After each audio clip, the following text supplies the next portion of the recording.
pressure on Kyrie this evening. They cannot go down 3-1, Max. Is this a must-win for Boston? Believe it or not, the answer is no. They can go down 3-1.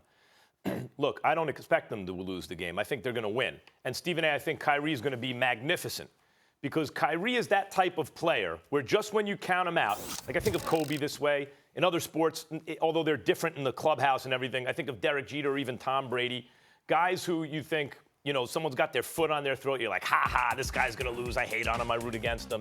And then they get a second chance or something. And sure enough, you know, they lead their team to win. I think Kyrie is that kind of player. If not a leader, at least that kind of player. He is, Stephen A., I believe, the most skilled player who ever lived. Think about that. I'm not saying he's the greatest. But when you think about handles, finishing in the paint, shooting on offense, this guy's skills are pitched at such a high level, and he's so hard-headed, he's so stubborn, that I think he's going to do everything he can, put up one of those crazy numbers games and win. But if he doesn't, Stephen A., he's the type of dude who does not want to be humiliated. And if his over-dribbling and his teammates getting cold isn't working in spite of the fact that he puts up huge numbers in a Game 4, I think circumstances will force him to change his game in a way that benefits the team. And I could see this series going long, even if they lose tonight.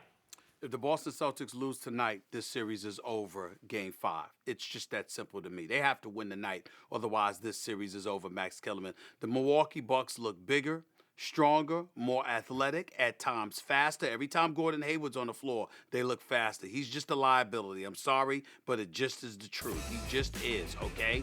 He'll be better next year when he fully recovers from that nasty injury he suffered in the opener of last season. But the bottom line is Gordon Hayward is not that guy. He shouldn't have been in the starting lineup. He should barely be playing the minutes that he's playing right now. They're just older. They just look slower and less athletic than Milwaukee. That's number one. Number two, do you realize that the Milwaukee Bucks have 4 players shooting better from three-point range than Kyrie is shooting from the field? Kyrie is shooting 39% from the field in this series. They've got 4 different guys. Mirotic is at 43%. The Mirotic. Greek freak, Mirotic. I'm sorry. They're right. You're talking about him shooting 43% from the field. You're talking about the Greek freak, all right, and George Hill shooting about 50% from the field. Chris Middleton is averaging 21 a game and just giving it to them. He's shooting 65% from three-point range. He's hit 13 of his 23-point shots. They are just grilling them. And so when you take into account the fact that you have the size, you have the athleticism, you're hitting perimeter shots, you defend. Al Horford is averaging 17 a game, shooting better than 50% from the field and shooting well from three-point range, okay? Jaylen Brown is shooting well from the field, all right? And still, you can't beat these boys. If Boston doesn't win this must game in Game 4 tonight, this series is over. I just don't see it that way. First of all, I disagree with the idea that the Bucks are more athletic. I don't think the Bucks are a very athletic team anymore. They have 2 great athletes. The Freak is number 1, and Bledsoe, who in my view is best off the bench, but without Brogdon is, obviously the guy. Otherwise, Middleton's not that athletic. Mirotic is a little underrated athletically, and Lopez is athletic in a kind of coordinated way. You know, he has coordination. But he's not like the fastest or the biggest leaper or anything like that. I didn't mean to imply that. I'm just talking about how they've looked in this series. That's what I'm talking about. It's really what we're thinking about when you think about athletic is the Greek freak. And then complementary pieces that complement him perfectly with the coach who knows how to use them.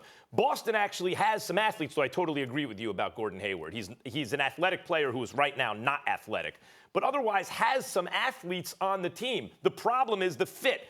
Kyrie at his best is not the same thing as the team at its best. In fact, sometimes that works at cross purposes. Whereas the Greek freak at his best, that makes the team their best. I don't think that Milwaukee has an athletic advantage. I think they have an advantage in terms of the way they're built. And I think if Kyrie discovers that, like in Game 4, he goes for 35 and whatever else, and they still lose, I think we'll see a different Kyrie in Game 5, the kind of guy who will help his teammates be a better team. For that reason, because of Kyrie's, stubbornness and will to win, I think this series is going length.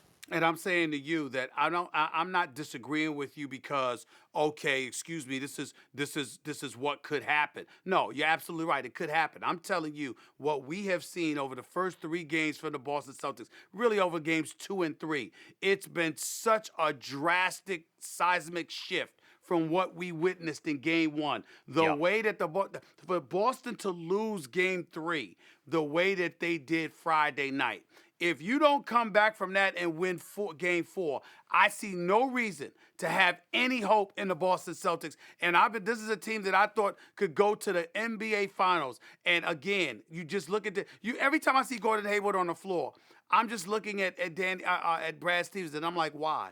Why? You know, don't forget something about the NBA, It's just not there. It's just not there. Every year we go in and there's a consensus of who's going to wind up in the finals. And every year there's a roller coaster, twists and turns, and we convince ourselves it may be someone else. And then in the end, there's Golden State and there's Boston, right? Like that could still happen. Yep. It's not like that. It's not like that's an impossibility. That could still happen. And I'm telling you, even if Boston loses, look, how about this? Brogdon's not playing game 4, right? So Brogdon comes back, you're like, uh-oh, look out now. But there may be a period of several games where trying to integrate Brogdon in the team actually makes them take a step back. They may be vulnerable the first couple games with Brogdon back. All I know, Max, is you say it's not over, but teams that lead 3-1 in a 7-game series go on to win 96% of the time. Is that a lot? Yes, that's a 4% chance. Yeah. And also, so you're saying there's a chance. I'm saying there's a chance, but let's keep in mind, Kyrie left Cleveland because he wanted to be on the best player on a team trying to contend. If he loses this series, let the Celtics lose. Please they let the fail. Celtics The pressure's on. Sorry.